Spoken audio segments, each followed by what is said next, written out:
broadcast is involving some pets, which I think are really nice to have. Here's our latest addition to our family. He's a Syrian, believe it or not, a Syrian hamster, long-haired hamster. So this is I took in a Syrian refugee, and so far he just seems to be very friendly and nice. No tendencies towards terrorism other than he wants more treats. He likes to be petted. He's a baby. Their hair gets really long. He loves his new wheel. He just got here. There's some of his toys. And then, of course, Pablo's gone, but Petey's here. He says hello. So far, everybody's getting along, which is good. Okay. Some chinchillas. They're sleeping. They're nocturnal animals. Believe it or not, I just cleaned their cage yesterday. They're all sleeping. Yeah. I just got that new wheel. It doesn't make any sound. I don't want to wake them up, but see, they're all sleeping in a puppy pile back there. I've got Uncle Buddy, I've got Chip, and I've got Dale. They like having their bellies rubbed. Okay, now maybe to more serious conversation. I was talking this morning about waste and all, and now here I have these pets, and there's a picture that my friend Josh Whaley made. He's a really good artist.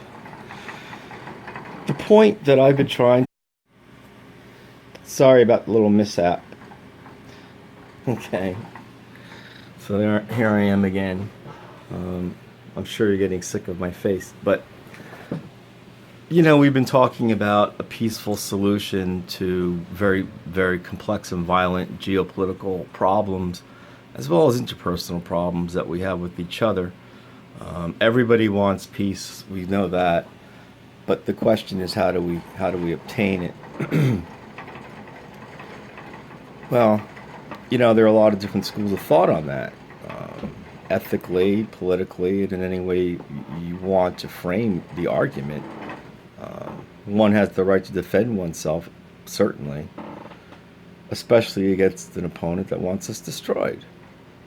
But we want peace. So here's the way things really are. If you want peace, and you've tried everything you can, and you're the person that is causing the persons that committing the acts of war, saying no, we don't want peace, we want to cut your heads off and do all these awful things, you have to defend yourself. Don't bare your neck. We're not going to. Anyway, I don't want to sound like a nationalist, but yeah, that's the American spirit. And why should I sound like a nationalist, actually? America is a great country. And great people live here, and great people have come from here. Plus, you got a lot of Italians living here. So anyway, we bought some good food. And if it wasn't for us, there'd be no Starbucks, right? There'd be no double lattes, which in Italian, all that means is milk. The other thing that cracks me up is that panini place. You know what they're saying? Pane is the word in Italian for bread. Okay, that's all it means. Pane means bread. Panino, panini means sandwich. That's all it means. So if they say pane panino, they're saying bread sandwich. That doesn't make any sense to me, but it does to them because nobody knows other languages anymore. And don't you just love that messed up hair? I'm gonna let it grow.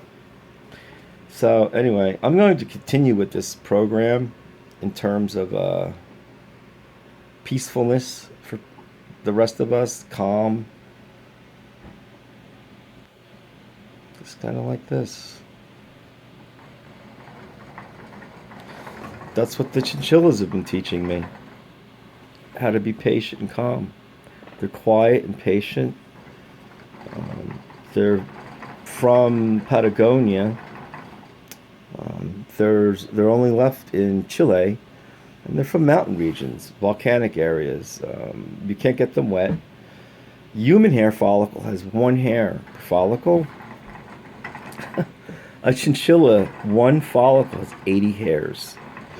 They are so soft, and their bellies, they're just starting to let me rub their bellies. Anyway, I get distracted. But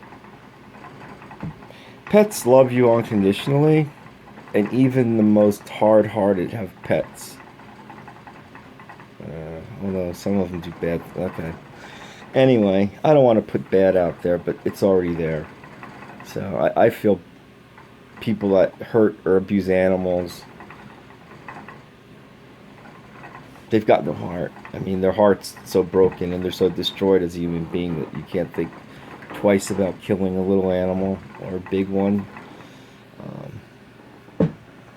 I mean, I eat meat, and as long as it's done humanely, whatever.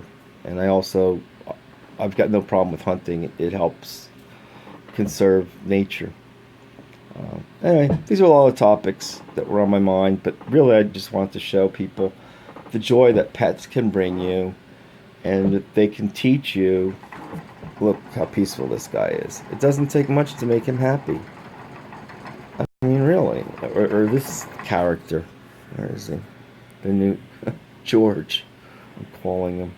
Just going crazy on his wheel. Oh, that's a picture of my wife Diane and her friend Susan.